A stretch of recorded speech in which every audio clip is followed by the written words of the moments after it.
আগামী ৭ই জুলাই রথযাত্রা উৎসব ২০২৪।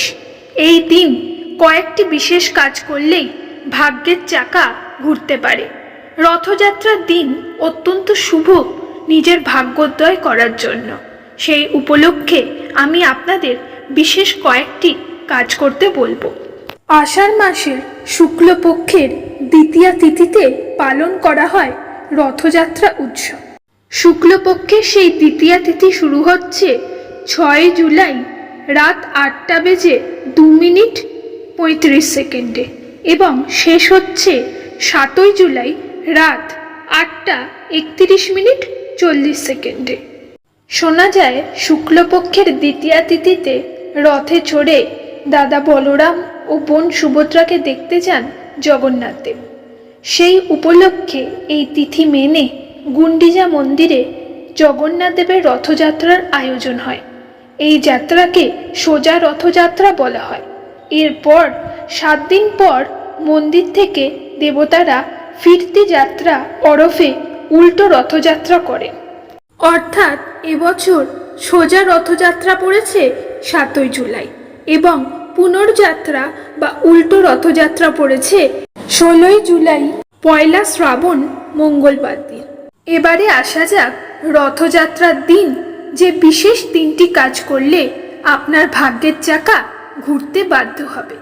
রথযাত্রার দিন রথের চাকার সাথে সাথে নিজের ভাগ্য যদি ফেরাতে চান তাহলে অতি অবশ্যই এই ৩টি কাজ একবার হলেও করুন। রথযাত্রার দিন বাড়ির প্রধান দরজা লবণ দেওয়া জল দিয়ে পরিষ্কার করুন।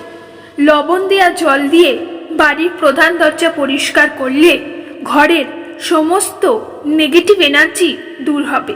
রথযাত্রার দিন অত্যন্ত শুভ। এই যোগে কোনো শুভ কাজ করলে তার ফলও দ্বিগুণ হয়।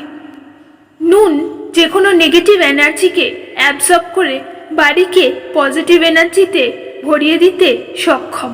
তাই সেই দিন ব্রহ্ম মুহূর্তে যদি পারেন তবে সেই সময়টিকে কাজে লাগান। যদি না পারেন তো ভোরবেলা ঘুম থেকে উঠেই বাড়ির প্রধান দরজা লবণ জল দিয়ে পরিষ্কার করুন। রথযাত্রার দিন যে দ্বিতীয় কাজটি আপনাকে করতে হবে সেটা হলো আপনার ঠাকুর ঘরে একটি ঘিয়ের প্রদীপ প্রজ্বলিত করুন। সেই ঘিয়ের প্রদীপ দ্বারা আপনার ঠাকুর ঘরের ঠাকুরদের আরতি করুন। তাই সঙ্গে আরতি করুন জগন্নাথ দেব, বলভদ্রদেব এবং সুভদ্রা দেবীর ছবি বা মূর্তির সামনে। যদি এখনো অবধি আপনার ঠাকুর ঘরে এই ছবিটি না থেকে থাকে তাহলে অতি অবশ্যই রথযাত্রার আগে একটি ছবি বা মূর্তি সংগ্রহ করে রাখুন, যাতে সেই দিন আপনি ঘিয়ের প্রদীপ দ্বারা এই আরতি করতে পারেন।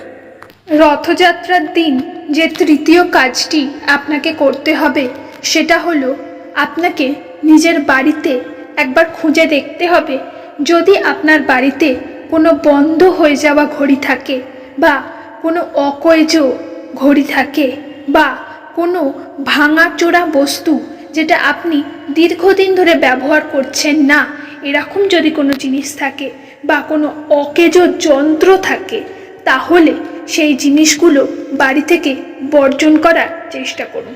তার কারণ এই অকেজ জিনিসগুলি জীবনে বাধার সৃষ্টি করে, বাড়িতে নেগেটিভ এনার্জি বৃদ্ধি করে। রথযাত্রার মতো একটা শুভ দিনে এগুলোকে যদি আপনি বর্জন করতে পারেন তাহলে আপনার জীবনে নেগেটিভ এনার্জির প্রভাব অনেকটাই কমে যাবে এবং পজিটিভ এনার্জি আপনার আশেপাশে আসা শুরু করবে। এরকম গুরুত্বপূর্ণ টোটকা সম্বন্ধে জানতে আমার চ্যানেলটিকে সাবস্ক্রাইব করুন।